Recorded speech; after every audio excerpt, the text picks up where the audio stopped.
You ever watch a grown woman scream about a mailbox while standing in your front yard like she's about to deliver a State of the Union address? That was Karen. I was watering my cactus, minding my own business, when she stomped up in her orthopedic wedges, waving a clipboard like it was a sword forged by the gods of suburban conformity. "Your mailbox violates HOA standards," she shrieked, as if I'd just exposed myself to the entire cul-de-sac. I blinked, let the hose droop like it was embarrassed to be associated with me, and replied, "Ma'am, it's literally a mailbox. It holds mail. Is that not its main job?" That was the exact moment I knew this was war. The mailbox in question had come with the property. It was a plain black box, slightly tilted like it had once lost a fight with a drunk teenager's baseball bat, but otherwise unremarkable. I just moved into the neighborhood 3 weeks prior, fresh off a job transfer, and had bigger concerns, like where to hang my ugly but sentimental art and how to assemble a couch without an Allen key. I hadn't even joined the HOA yet, but Karen had plans for me, and they started with a $75 fine for unauthorized mailbox presentation inconsistent with neighborhood aesthetics. At first, I thought it was a joke. Who fines someone over a mailbox? But then I read the fine print. Literally.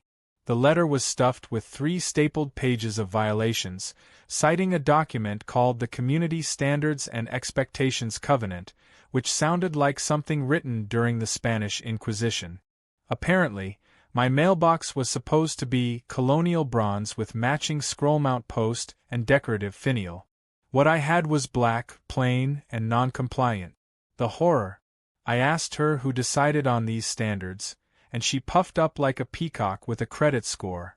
"The Compliance Subcommittee," she said, as if it were the Supreme Court. She then added, with great pride, "which I chair." Of course she did. That night, I went online and found the HOA's digital archive. Spoiler alert, they were a mess. Half the links were broken, and the standards were lifted from an ancient PDF dated 2004. Some of the mailbox models listed didn't even exist anymore. The HOA website was a time capsule from an era when people still used AOL. I called the number on the site, which went to a voicemail for someone named Ralph who didn't sound alive. Instead of fighting it the traditional way, I got creative. If they wanted decorative, I'd give them decorative. The next morning, I bought the cheapest mailbox on the internet and spent the weekend turning it into a masterpiece of petty compliance. I painted it bright Barbie pink. Not subtle pink. Retina-searing, bubblegum-flavored, Malibu Dreamhouse pink. Then I added a fake gold finial I 3D printed in the shape of a pineapple. Because nothing says colonial like aggressive tropical fruit.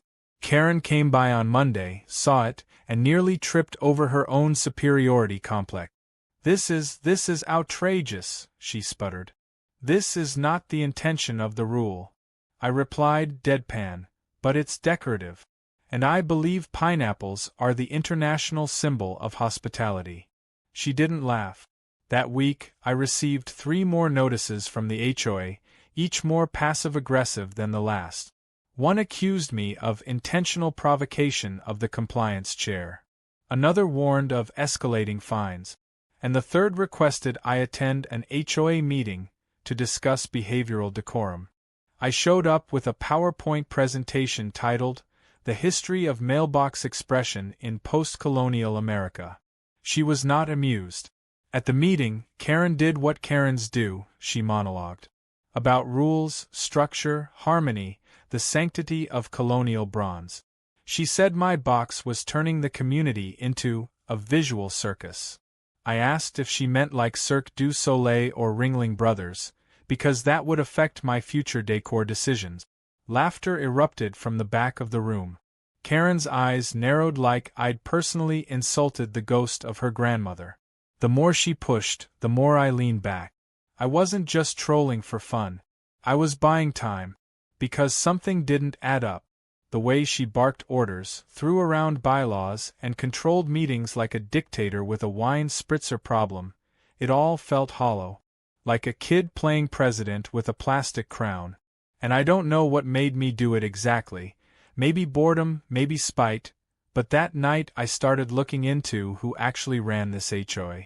That's when the real fun began. Digging into the bowels of suburban bureaucracy is a lot like spelunking in a cave full of spiders. You never know what disgusting thing will crawl out, but you just know you're going to find something ugly. After the HOA meeting, I spent the next few evenings sipping overpriced whiskey and going full private investigator on my neighborhood's power structure. And right away, something smelled off. For one, the HOA's public records hadn't been updated in over 6 years. That was strike one. Strike two? The most recent president listed on file wasn't Karen, it was my Uncle Jerry. I almost choked on my drink when I saw his name. Jerry DeFranco, my mom's younger brother. A man who once lost a bet and lived in a treehouse for 2 months just to prove a point. The same guy who wore socks with flamingos to a funeral because he said, and I quote, "Death needs a little jazz." Apparently, he used to live in this neighborhood years ago, bought into the HOA early, became the first president, then moved to Florida but never filed the resignation paperwork. And because no legal succession had been registered with the state, technically, he still owned the title of HOA president. Strike three, Karen. I called him the next morning. "Hey, Uncle Jazz Socks," I said. "Did you know you're still president of my HOA? There was a long pause, then his familiar gravelly laugh. "Are you serious? That damn HOA? They still use paper ballots for elections."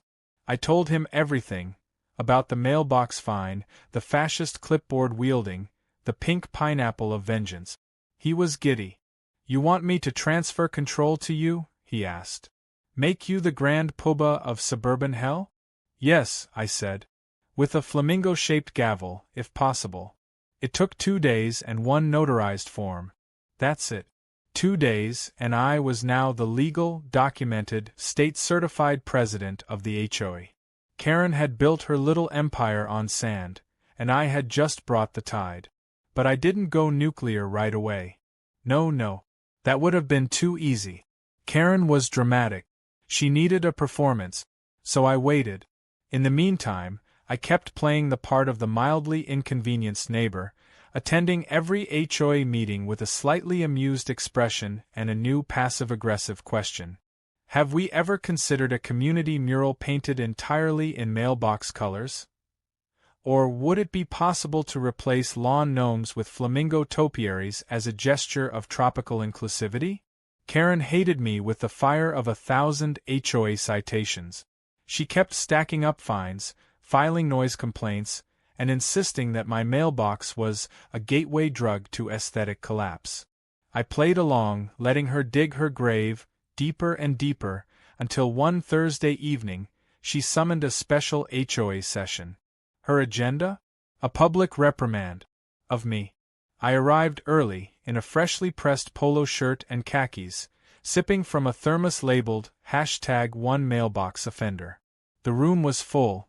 Neighbors, board members, one guy who only came for the cookies. Karen strutted in wearing her signature pearls and a blazer that looked like it was upholstered in anger. She cleared her throat and launched into a monologue so pompous I thought she might explode into a cloud of Febreze and privilege. She lectured about order, about rules, about how my rebellious mailbox had set a dangerous precedent for the community. I sat there smiling, nodding like a proud parent at a disastrous school play. Then she dropped the hammer. Therefore, it is the unanimous decision of the Compliance Subcommittee that this resident shall be fined $500, and failure to comply will result in escalated legal action through HOA arbitration. I stood slowly, took a step forward, and said calmly, "That's fascinating, Karen. But there's just one issue. You don't actually have the authority to do that." She froze. You could see her brain trying to compute. "What did you just say?" I pulled a folder from my satchel, handed copies to the board members, and cleared my throat. According to this documentation from the County Registrar and State Corporate Office, I am the legal president of the HOA. The charter was never updated after the previous president, my uncle, left. Last week, He officially transferred all rights and responsibilities to me. Which means, Karen, your role on the compliance subcommittee. It's been terminated effective immediately. You don't get to fine anyone. Ever again. Dead silence. You could have heard a mosquito sneeze in the back row. Karen's face turned shades of red normally reserved for blood pressure warnings. This is illegal, she barked. This is a coup. You forged documents. I calmly gestured to the board. Would you like to verify the paperwork yourselves? It's already been validated by our legal counsel. 2 members pulled out reading glasses. One nodded slowly. Looks legit to me. The other whispered, wait, he's really in charge now? Effective last Friday, I confirmed. Which means all fines issued in the last week are null. Including the $500 for my mailbox. In fact, every fine Karen has issued in the last month is being reviewed for compliance and legality. Karen did something I didn't know was physically possible. She let out a noise that was equal parts gasp, shriek, and sputter. Then she grabbed her purse and stormed out, muttering something about lawyers and vendettas. The door slammed so hard the community bulletin board fell off the wall. The rest of the meeting? Glorious. I proposed an initiative to modernize the HOA charter. We discussed a new mailbox style guide with actual flexibility. We even voted to eliminate punitive fines in favor of warnings and neighbor-led resolutions. The board voted unanimously in favor. People clapped. One woman actually baked cookies for the next meeting as a thank you. Karen, for all her bluster, had built a throne out of paper. And I'd lit the match with a notarized signature and a pineapple mailbox. But I wasn't done. Karen still had supporters. A small, angry, pearl-clutching tribe who believed in the old ways. They called themselves the True Compliance Circle, and started whispering about a recall. I knew I had to stay one step ahead. Karen had taken a hit, but she wasn't finished. Not by a long shot. And I wasn't done making her collapse, metaphorically and, soon, quite literally. Karen did not go gently into her dethroned twilight. No, she came roaring back like a malfunctioning leaf blower. Loud, erratic, and mostly just blowing debris. Within 48 hours of my presidency being announced, she started holding clandestine neighborhood concern meetings at her house. The invite list was made up entirely of other aggressively nosy people with too much time and not enough therapy. I got wind of these gatherings from Doug, my neighbor who treats gossip like it's an Olympic sport. According to him, Karen was rallying what she called a coalition of preservationists who believed I was a rogue anarchist president sent to dismantle the sanctity of our community. Her words, not mine. Meanwhile, I played the calm, collected leader. I hosted an open forum at the community center titled HOA Reimagined, by the people, for the people. I served cookies, answered questions, and handed out printouts of the updated bylaws I'd had a real lawyer review. The turnout was solid. Even Karen's husband, a man who looked permanently exhausted, showed up and took 2 oatmeal raisin cookies without making eye contact. While Karen was holding secret meetings filled with conspiracy theories about me being a government plant, I was introducing a new digital platform that allowed residents to vote on issues anonymously. I also abolished arbitrary fines, replaced them with neighbor mediation programs, and initiated beautification grants for people who wanted to fix up their yard. The neighborhood started feeling more like a community and less like a country club dictatorship. But Karen wasn't done being dramatic. Oh no. She went full Shakespearean villain. I woke up one morning to find flyers duct-taped to every mailbox on the street. They were printed in all caps, using 5 different fonts, truly a war crime of graphic design. The headline? HOA under siege, defend your property values. The flyer accused me of being a puppet of big real estate, claimed I was planning to build a parking garage on the community dog park, and warned of infiltration by non-traditional mailboxes. I laughed so hard I nearly dropped my coffee. Then I called the neighborhood's actual management company to let them know that Karen was impersonating HOA communications, which, fun fact, is a Class C violation under the very bylaws she once weaponized. Then came the coup attempt. Karen created a Facebook group titled Take Back the HOA and began planning what she called an emergency recall election. She scheduled it for a Saturday morning in the clubhouse, complete with ballots she printed herself, supervised by her loyalists, including someone named Doris who thought Bluetooth was a form of witchcraft. When Doug showed me the Facebook post, I nearly spit out my drink. "She's staging a coup with colored paper and Costco muffins," I muttered. I let it play out. I didn't show up. I didn't interfere. Instead, I contacted our HOA's legal team. Real ones. The kind that eat fake elections for breakfast. I told them exactly what was happening, and they prepared a cease and desist order along with a letter outlining the illegality of Karen's actions. But I didn't send them to her house. That wouldn't be dramatic enough. No, I waited until the morning of her fake election. Picture the clubhouse.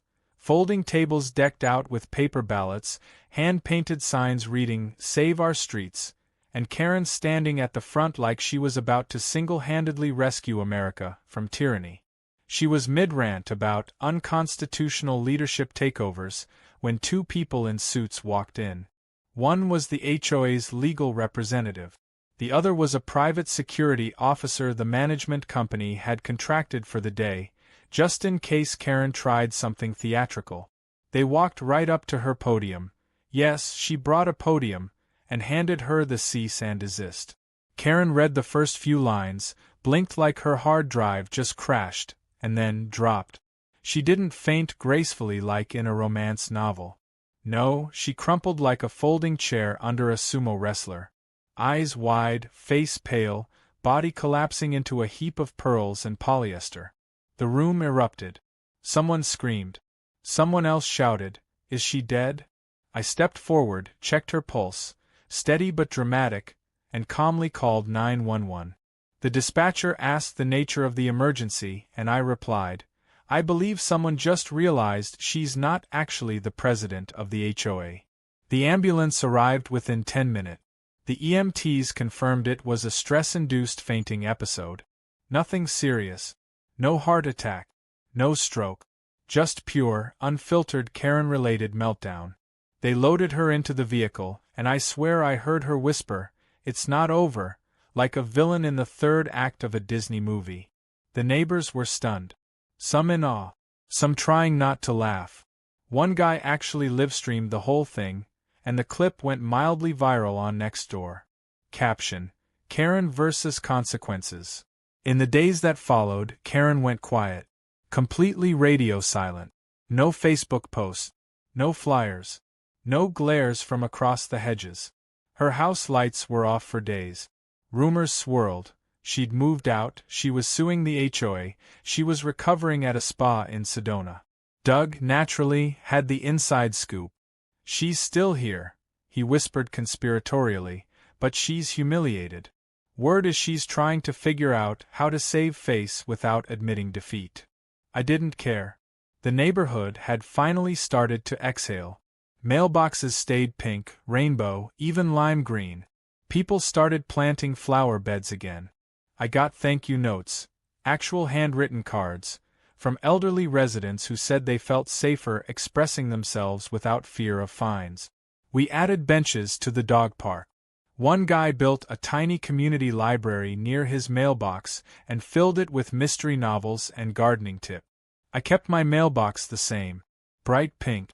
Gold pineapple. Slightly askew, as a reminder that perfection is overrated and pettiness, when wielded responsibly, is a fine art. Karen eventually emerged from her self-imposed exile. She started walking her dog again, an overfluffed Shih Tzu named Princess, always at dusk, always in sunglasses, even when it was cloudy. She never made eye contact, never spoke, but every time she passed my house, she glanced at the mailbox like it was personally responsible for the crumbling of her tiny empire. And in a way it was. Karen had tried to rule with fear, fines, and fabrications. But she underestimated one crucial thing. I had time, sarcasm, and a connection to the one man who still legally held the keys to her kingdom. And when you come after someone's mailbox, you better be ready for what's inside.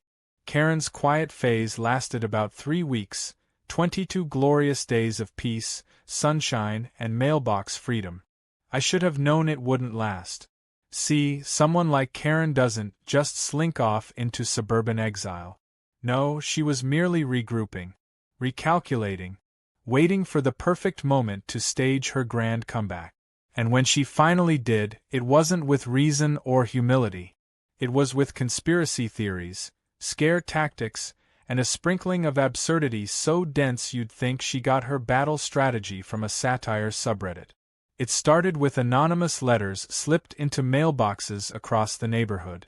They were printed on unmarked paper, typed in Courier New like she was auditioning for a Cold War spy movie. The messages warned of a secret plot to dismantle neighborhood traditions, claimed that unregulated landscaping would cause property values to crash, and hinted that I was working with foreign developers to turn the clubhouse into a hookah lounge. The best part? The letters were signed, "A Concerned Patriot." I found one in my own mailbox and burst out laughing right there on the driveway. But some neighbors weren't so quick to dismiss it. The older residents, already traumatized by Karen's years of control, started whispering again. A few even knocked on my door asking if it was true that I was planning to introduce wild animals into the dog park. I had to clarify, multiple times, that I wasn't importing peacocks, building a casino, or replacing HOA meetings with dance battles. Karen's whisper campaign escalated. She cornered neighbors on their walks, handed out information packets, filled with manipulated screenshots from the HOA website, and told anyone who'd listen that I was illegally installed as president through a deep state loophole. Her personal Facebook page, once dormant, came back to life like Frankenstein's monster. It was now renamed Save Our Streets, Neighborhood Defense Task Force. She posted daily. Every photo of a yard with uncut grass was evidence of moral decay. Every pink mailbox was a Trojan horse of chaos.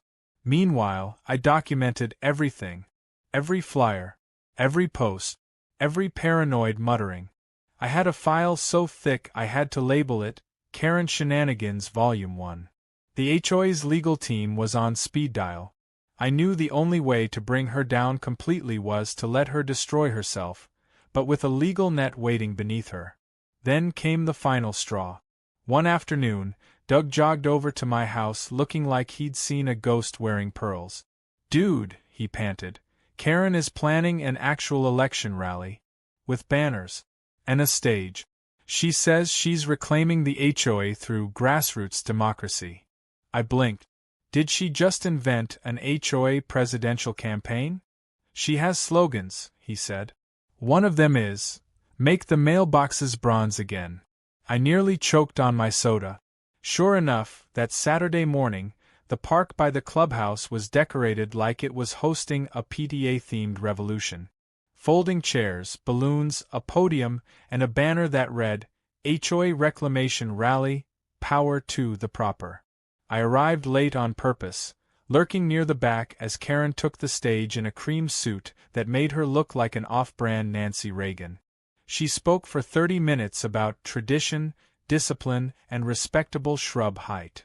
She waved around a binder full of old regulations and introduced her new cabinet, 3 retirees who looked like they'd been bribed with Costco pie. Then, with great ceremony, she unveiled her piece de resistance, a large cardboard box labeled Official Ballots. She encouraged attendees to vote her back into power by writing her name and sliding it in the box. I waited until she started collecting votes, on camera, of course, and then stepped forward, flanked by 2 legal reps holding clipboards. I didn't say a word. I just nodded to my team. One handed Karen an envelope.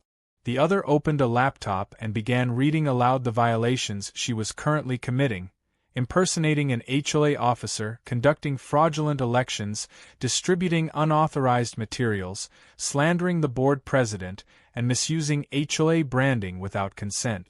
Karen's face went from confident to crimson in 3 seconds flat. "You don't have the right to interrupt a community event," she snapped. "This is a free country." "It is," I said calmly, "which is why you're free to hold gatherings. But the moment you start distributing fake ballots and calling it an HOA election, you enter the territory of legal fraud." That's when I handed her the final document, a personal cease and desist letter with a fine attached. Issued by the HOA. Signed by me. She stared at it like it was written in Martian. "This is harassment," she hissed. "You're abusing power. You invented an election in a park and tried to seize control of a legally governed body using cardboard and paranoia," I replied. "This is accountability." Then it happened. Again. She staggered, dropped the envelope, wobbled like a giraffe on roller skates, and collapsed. For the second time in a month. This time she fell backwards into her own podium, knocking it over in a spectacle so theatrical I wondered if she'd rehearsed. Someone screamed. Someone else called for a defibrillator. Her cabinet of loyal retirees rushed to her side, fanning her with brochures. An ambulance arrived within minutes, its siren slicing through the stunned silence. I stood off to the side, sipping water, while a crowd gathered. This wasn't just Karen's collapse. It was the collapse of her illusion. The image of her being loaded into an ambulance, again, while clutching her failed ballots like a rejected prom queen, was too much. One neighbor muttered, "She's gonna sue God next." Another whispered, "This is better than cable." The next day, I received a formal resignation letter from Karen. It was delivered by her husband, who looked relieved in a way that made me concerned for his emotional well-being. The letter was short, bitter, and filled with accusations of character assassination, spiritual warfare, and mailbox terrorism. But it was a resignation. She was done. At least, publicly. The flyers stopped. The Facebook group vanished. The whisper campaigns fizzled. Her reign of fines and fear had officially ended, not with a bang, but with a staged fainting spell and a cease and desist fine with her name engraved on it. The neighborhood? It blossomed. People smiled again. Kids chalked rainbows on the sidewalk. A teenager painted their mailbox to look like R2-D2 and I approved it personally. Someone started a monthly porch concert series. We planted sunflowers along the main street. Doug even dressed up as a flamingo for Halloween and posed next to my mailbox with a sign that read, "Long live HOA Freedom." And Karen? She stayed indoors, blinds drawn, occasionally seen walking her dog late at night, as if the darkness could hide her fall from power.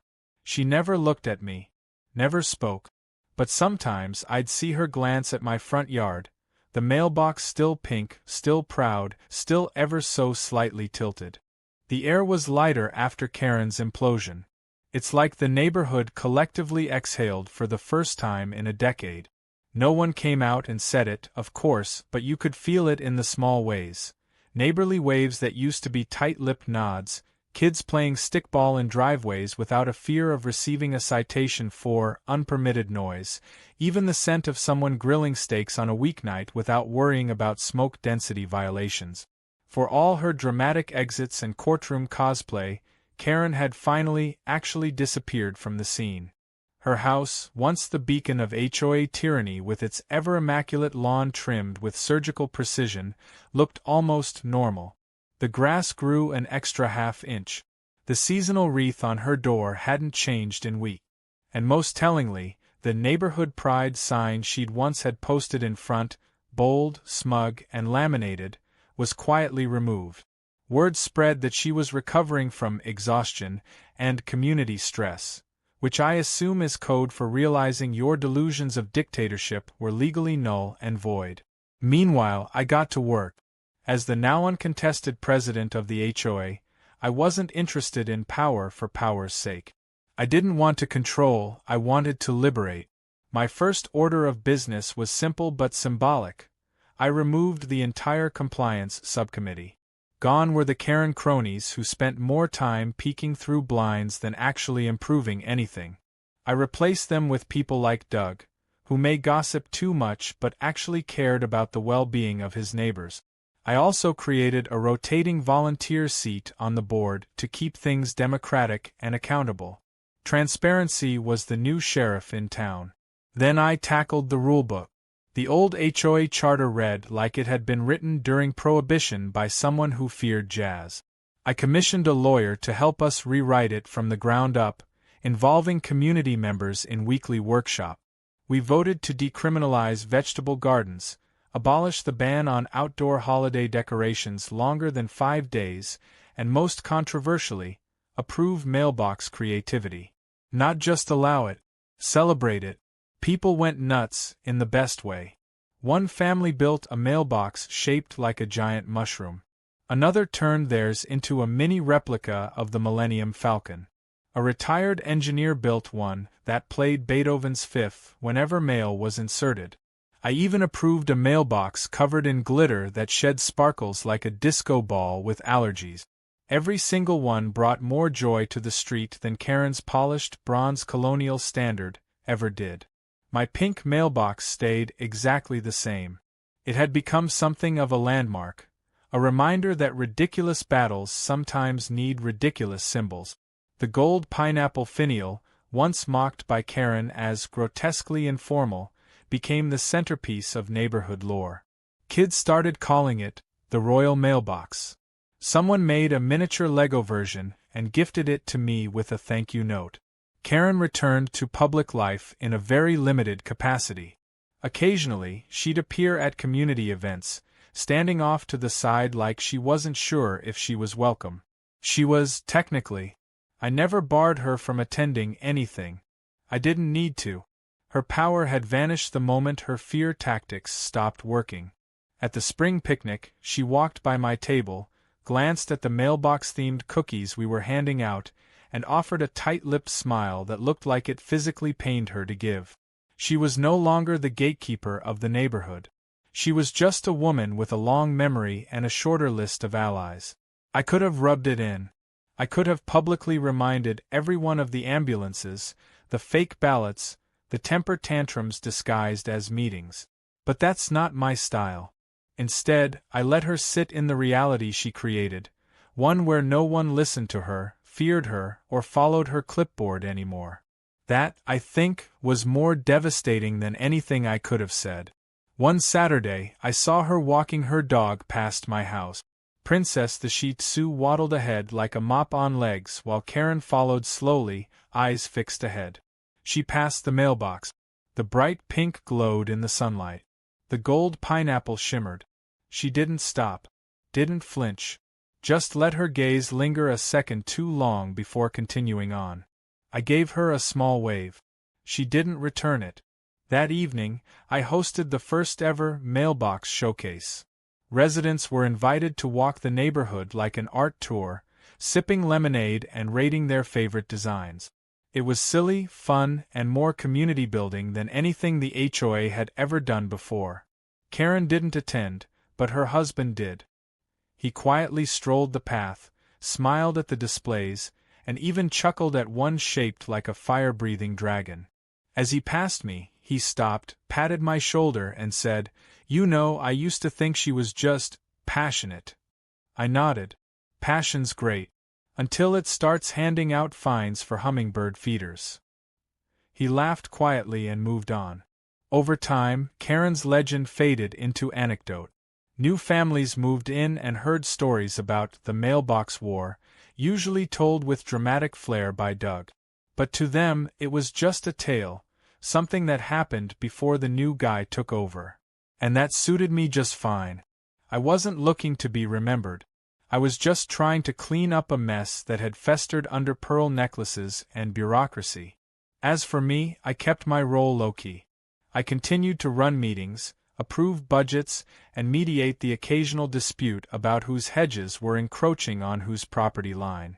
But the chaos was gone. The fear was gone.